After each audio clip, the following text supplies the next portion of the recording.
नमस्कार, मैं सुनील स्वामी। आज हम पढ़ रहे हैं भाषा और बोली में अंतर। भाषा और बोली में अंतर। भाषा भाषा का अपना व्याकरण होता है। भाषा का अपना व्याकरण होता है, जबकि बोली का कोई अपना व्याकरण नहीं होता। जबकि बोली का अपना कोई व्याकरण नहीं होता।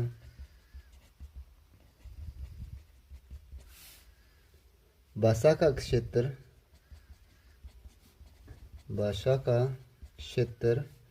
व्यापक अर्थात विस्तृत होता है,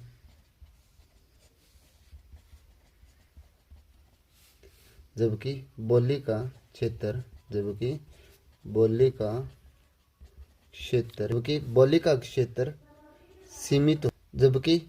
क्षेत्र सीमित होता है। भाषा के अंतर्गत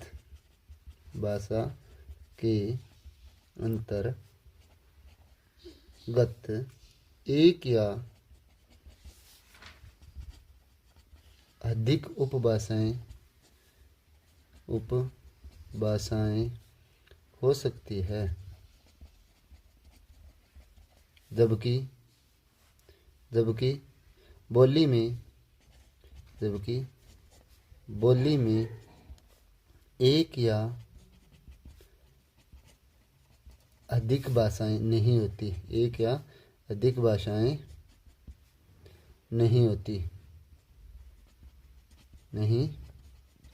होती। भाषा का अपना शब्दकोश होता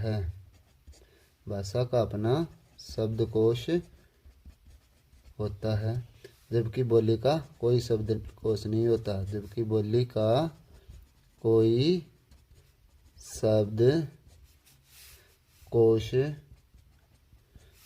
होता।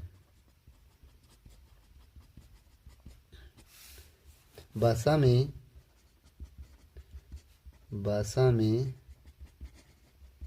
साहित्य रचना भी की जाती है, अर्थात भाषा का अपना साहित्य होता है, जबकि बोली में साहित्य रचना नहीं की जाती,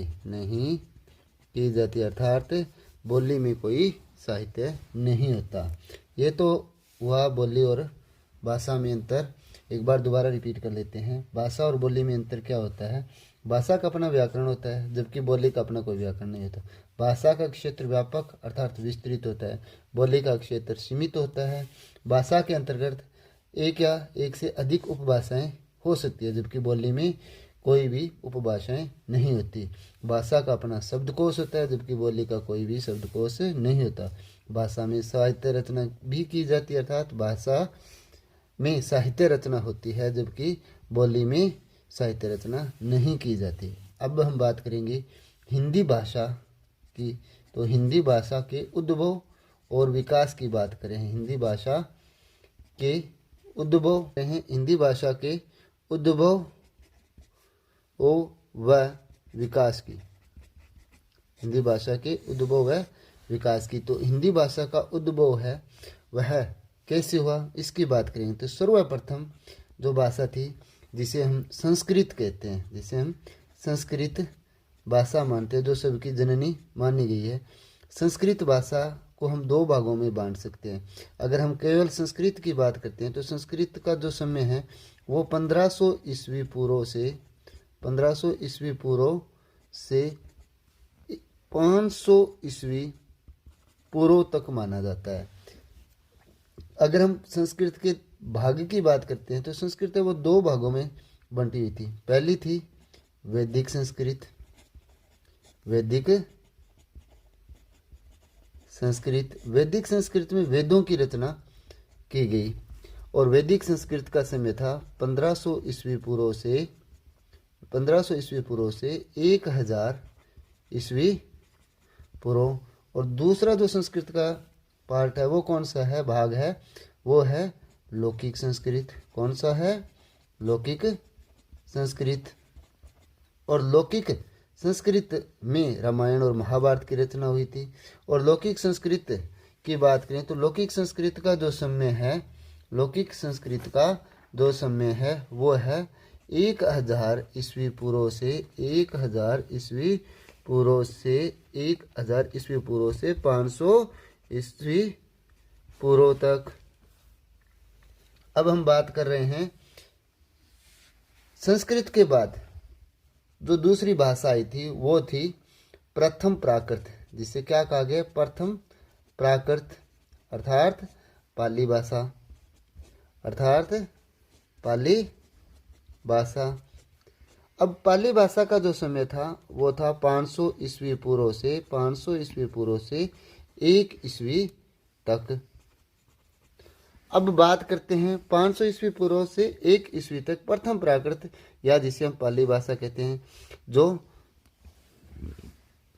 पाली भाषा है जिसका समय था 500 ईस्वी पूर्व से 1 ईस्वी तक। अब हम बात कर रहे हैं किसकी, तीसरा पार्ट है। जो तीसरा पार्ट है वो कौन सा है, तीसरा पार्ट है वह है द्वितीय प्राकृत। कौन सा, द्वितीय प्राकृत। और द्वितीय प्राकृत को क्या कहते हैं हम, प्राकृत भी कहते हैं। और प्राकृत का समय था 1 ईस्वी से 500 ईस्वी तक। और चौथा जो पार्ट है वो कौन सा होगा, वो होगा अपभ्रंश। और अपभ्रंश का समय हम मानेंगे तो कितना हो, 500 ईस्वी से 1000 ईस्वी। और अपभ्रंश से अपनी हिंदी भाषा का विकास हुआ और हिंदी का जो समय है वो कौन सा होगा, 1000 ईस्वी से लगातार। अब हमने जो बात पढ़ी थी वो क्या पढ़ा था, हिंदी भाषा के उद्भव और विकास का संक्षिप्त विवरण पढ़ा है। संस्कृत भाषा है, जो संस्कृत भाषा 1500 ईस्वी से 500 ईस्वी। संस्कृत को फिर 2 भागों में बांटा। वैदिक संस्कृत का समय है 1500 से 1000 ईस्वी पूर्व। और दूसरा था लौकिक संस्कृत, जो इसका समय था 1000 ईस्वी पूर्व से 500 ईस्वी पूर्व। और संस्कृत के बाद जो दूसरा भाग आता है वो आता है प्रथम प्राकृत का। प्रथम प्राकृत को पाली भाषा कहते हैं। पाली भाषा का समय 500 ईस्वी पूर्व से 1 ईस्वी, इसे 0 ईस्वी भी माना जाता है। और तीसरा जो भाग आता है वो आता है द्वितीय प्राकृत, जिसे प्राकृत कहा गया है, 1 ईस्वी से 500 ईस्वी तक था। और चौथा जो पार्ट आता है, भाग होता है, वो 500 ईस्वी से 1000 ईस्वी। और पांचवा जो हिंदी का जो समय 1000 ईस्वी से लगातार। ये हमने ठीक।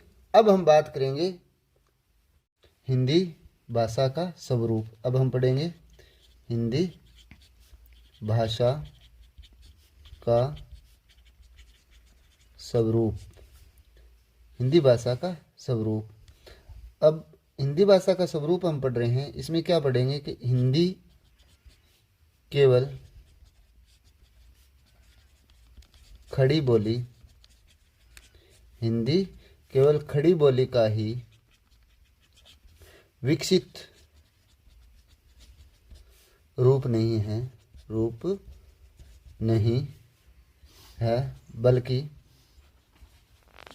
बल्कि इसमें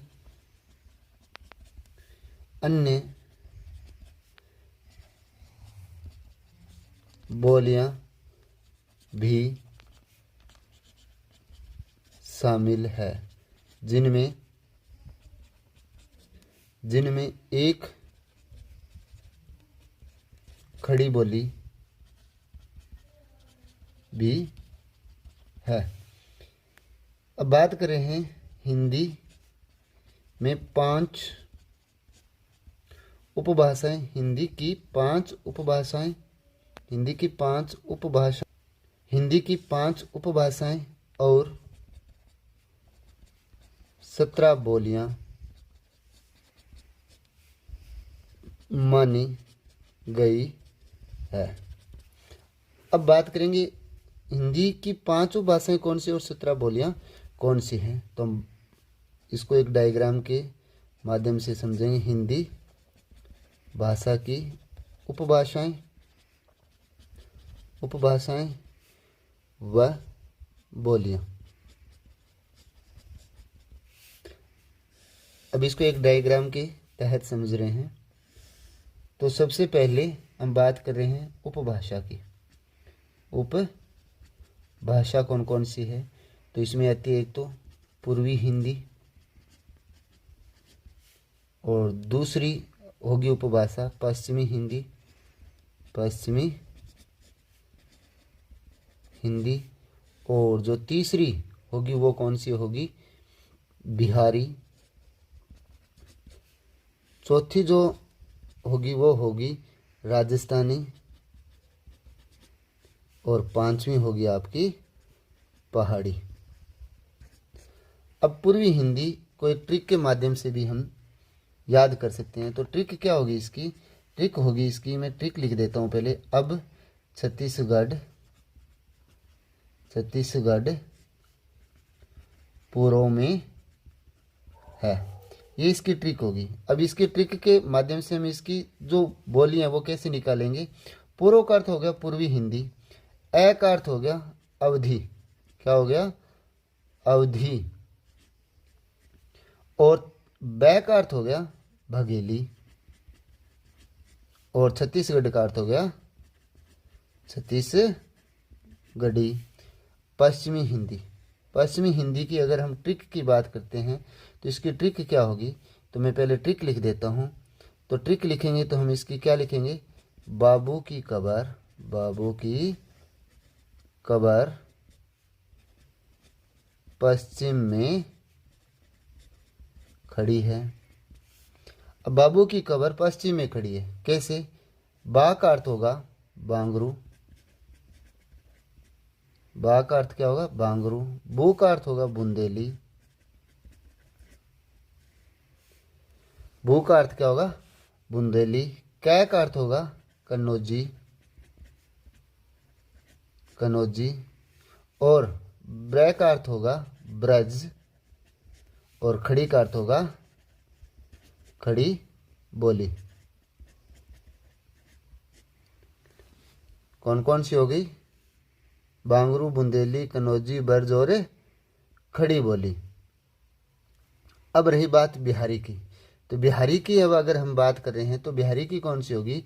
बिहारी की अगर ट्रिक की बात करें तो बिहारी की ट्रिक की बात करेंगे तो क्या करेंगे? बिहार भूम में है, बिहार भूम में है। तो इसका बिहार का अर्थ हो बिहारी हिंदी, भो का अर्थ हो गया भोजपुरी, क्या होगा? भोजपुरी, और मैं का अर्थ होगा मगही, और मैं का अर्थ होगा मैथिली। अब बात करते हैं राजस्थानी। तो राजस्थानी की बात करते हैं तो राजस्थानी की तो सीधी सी याद रह जाएगी, जैसे मारवाड़ी है, मारवाड़ी, मेवाड़ी और हाड़ौती। पहाड़ी की बात करते हैं तो पहाड़ी में गढ़वाली आती है, गढ़वाली, और मंडियाली आती है, मंडियाली, और कौन सी रहेगी आपकी? कुमाऊनी रहेगी, कुमाऊनी। ये क्या हो गई आपकी हिंदी भाषा की उपभाषाएं व बोलियां। एक बार दोबारा देख लो, हिंदी भाषा की उपभाषाएं और बोलियां। तो उपभाषाएं कितनी होगी हिंदी की? 5 उपभाषाएं होती है और 17 बोलियां होती है। अब हम बात कर रहे हैं उपभाषा। तो उपभाषा 5 कौन कौन सी है? पूर्वी हिंदी है, पश्चिमी हिंदी है, बिहारी है, राजस्थानी है और पहाड़ी है। इसमें कौन कौन सी पूर्वी हिंदी में कौन सी बोलियां शामिल होगी? तो इसकी ट्रिक मैंने आपको बताई थी। अब छत्तीसगढ़ पूर्व में है, अर्थात अब छत्तीसगढ़ पूर्व में, तो इसका अलग अलग हम नाम निकालेंगे तो अवधी, बघेली, छत्तीसगढ़ी किसमें शामिल है? पूर्वी हिंदी। पश्चिमी हिंदी की बात करें तो इसकी ट्रिक मैंने बताई थी, बाबू की कबर पश्चिम में खड़ी है। तो कौन कौन सी बोली? बांगरू, बुंदेली, कन्नौजी, ब्रज और खड़ी बोली। और फिर बिहारी की बात कर रहे हैं तो बिहारी हिंदी में बिहार भौम में है, यानी बिहारी हिंदी में भौम भोजपुरी हिंदी, मैं का अर्थ हो गया मगही और मैं का अर्थ हो गया मैथिली, राजस्थानी मारवाड़ी मेवाती मेवाड़ी और हाड़ौती, पहाड़ी में गढ़वाली मंडियाली और कुमाऊनी। अब हम बात करेंगे भाषा की इकाइयाँ, इसकी बात करेंगे भाषा की इकाइयाँ। अब भाषा की इकाइयाँ कौन कौन सी हैं तो उनकी बात करते हैं। तो सबसे पहली इकाई कौन सी आएगी, ध्वनि होगी। ध्वनि का लिखित रूप क्या कहलाता है, वर्ण। वर्ण से क्या बनेगा, शब्द, और शब्द से वाक्य बनते हैं, लेकिन वाक्य में प्रयुक्त शब्द क्या कहलाते हैं, तो पहले के लिखेंगे पद, फिर क्या लिखेंगे हमें, वाक्य। तो ध्वनि, वर्ण, शब्द, पद और वाक्य, ये क्या है, भाषा की इकाइयाँ हैं।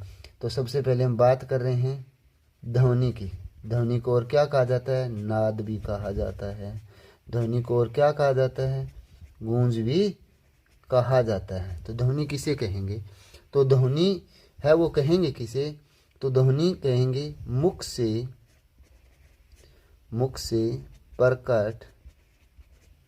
मुख से प्रकट होने वाली उच्चरित इकाई ही ध्वनि है, इकाई ही ध्वनि है। मौखिक भाषा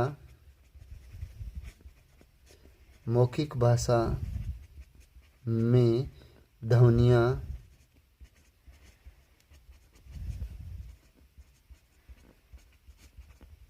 उच्चरित होती है। भाषा की मौखिक दृष्टि से सूक्ष्मतम इकाई ध्वनि है या ध्वनि होती है। अब बात करें इसकी दूसरी परिभाषा की, तो दूसरी परिभाषा हम क्या करेंगे इसकी, तो दूसरी परिभाषा ये होगी कि मुख से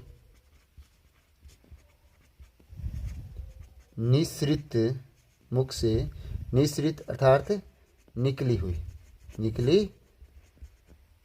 हुई हवा का, मुख से निसृत हवा का वह स्फोट अर्थात उच्चारण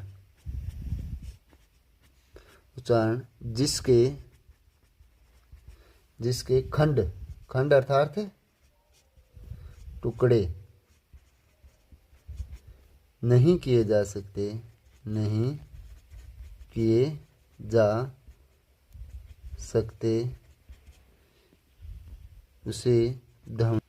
उसे ध्वनि कहते हैं।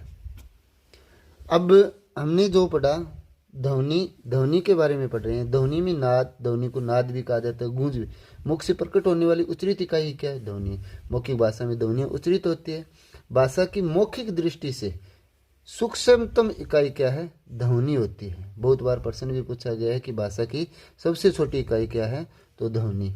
अब इसकी दूसरी परिभाषा की बात करते हैं तो मुख से निसृत अर्थात निकली हवा का वह स्फोट का अर्थ क्या, उच्चारण, जिसके क्या नहीं हो, उसके टुकड़े नहीं हो सकते, उसे क्या कहते हैं, ध्वनि कहते हैं। अब हम बात कर रहे हैं अगले की। अगला क्या है, वर्ण। तो वर्ण की बात कर रहे हैं तो वर्ण में क्या है, चलो आज हमने क्या पढ़ा था, भाषा और बोली में अंतर। तो भाषा का हमने रिवीजन भी कर लिए थे, एक बार और बता देता हूँ। भाषा का अपना व्याकरण होता है, जबकि बोली का कोई व्याकरण नहीं होता। भाषा का क्षेत्र व्यापक होता है अर्थात विस्तृत होता है, जबकि बोली का क्षेत्र सीमित होता है। भाषा के अंतर्गत एक या अधिक उपभाषाएं हो सकती है, जबकि बोली में भाषाएं नहीं होती है, बल्कि बोली ही क्या किस में आती है, भाषा में आती है। भाषा का अपना शब्दकोश होता है, जबकि बोली का कोई शब्दकोश नहीं होता। भाषा में साहित्य रचना भी की जाती है, अर्थात भाषा में साहित्य रचना होती है, जबकि बोली में साहित्य रचना नहीं की जाती। फिर हमने पढ़ा था हिंदी भाषा का उद्भव व विकास। तो सबसे पहले हिंदी की जननी हम किसे मानते हैं? संस्कृत। तो सबसे पहले जो भाषा आई थी वो संस्कृत थी। संस्कृत का समय 1500 ईस्वी पूर्व से 500 ईस्वी पूर्व माना गया है। संस्कृत को 2 पार्ट में बांटा गया है, 2 भागों में। वैदिक संस्कृत 1500 ईस्वी से ईस्वी पूर्व से 1000 ईस्वी पूर्व, और दूसरा है लौकिक संस्कृत। लौकिक संस्कृत यानी 1000 ईस्वी पूर्व से 500 ईस्वी पूर्व। दूसरा भाग है प्रथम प्राकृत, जिसे पाली भाषा कहा गया है। 500 ईस्वी पूर्व से 1 ईस्वी तक, इसे 0 ईस्वी भी माना जाता है। द्वितीय प्राकृत, जिसे प्राकृत कहा गया है, 1 ईस्वी से 500 ईस्वी का समय। चौथा भाग है अपभ्रंश। अपभ्रंश का समय 500 ईस्वी से 1000 ईस्वी। अपभ्रंश से हिंदी भाषा बनी। हिंदी का समय 1000 ईस्वी से लगातार। फिर हमने पढ़ा था हिंदी भाषा का स्वरूप। हिंदी केवल खड़ी बोली का ही विकसित रूप नहीं है, बल्कि इसमें अन्य बोलियां भी शामिल हैं, जिनमें एक खड़ी बोली भी है। हिंदी की 5 उपभाषाएं और 17 बोलियां मानी गई है। अब हम बात करेंगे हिंदी भाषा की उपभाषाएं व बोलियां। हिंदी भाषा की उपभाषाएं व बोलियां क्या है? जिसमें पहला जो है पूर्वी हिंदी अवधी, बघेली, छत्तीसगढ़ी, जिसकी ट्रिक मैंने बताई थी आपको अब छत्तीसगढ़ पूर्व में। पश्चिमी हिंदी में बांगरू, बुंदेली, कन्नौजी, ब्रज और खड़ी बोली, जिसकी ट्रिक मैंने बताई थी बाबू की कबर पश्चिम में खड़ी है। तीसरा उपभाषा है बिहारी, भोजपुरी, मगही, मैथिली। बिहारी की मैंने ट्रिक बताई थी, बिहार भूमि में है। राजस्थानी में भाग जो बोलियां आती है वो कौन कौन सी है? मारवाड़ी, मेवाड़ी और हड़ौती। पहाड़ी में गढ़वाली, मंडियाली, कुमाऊनी आती है। फिर हमने पढ़ा था भाषा की इकाइयाँ। भाषा की इकाइयाँ कौन कौन सी हैं? तो भाषा की इकाइयाँ हैं ध्वनि, वर्ण, शब्द, पद, वाक्य। हमने आज पढ़ा ध्वनि को, ध्वनि नाद या गूंज। मुख से प्रकट होने वाली उच्चरित इकाई ही ध्वनि है। मौखिक भाषा में ध्वनियाँ उच्चरित होती है। भाषा की मौखिक दृष्टि से सूक्ष्मतम इकाई ध्वनि है। यानी आपसे प्रश्न पूछ लिया जाए भाषा की सबसे छोटी इकाई क्या है, तो क्या है? ध्वनि है। फिर हमने पढ़ा था मुख से, दूसरी परिभाषा हमने जो पढ़ी थी वो क्या थी? मुख से निःसृत अर्थात निकली हुई हवा का वह स्फोट, उच्चारण जिसके खंड टुकड़े नहीं किए जा सकते, उसे ध्वनि कहते हैं। आज के लिए हम इतना ही पढ़ेंगे। अगली वीडियो में हम वर्ण विचार पढ़ेंगे, वर्णों के बारे में पढ़ेंगे। धन्यवाद।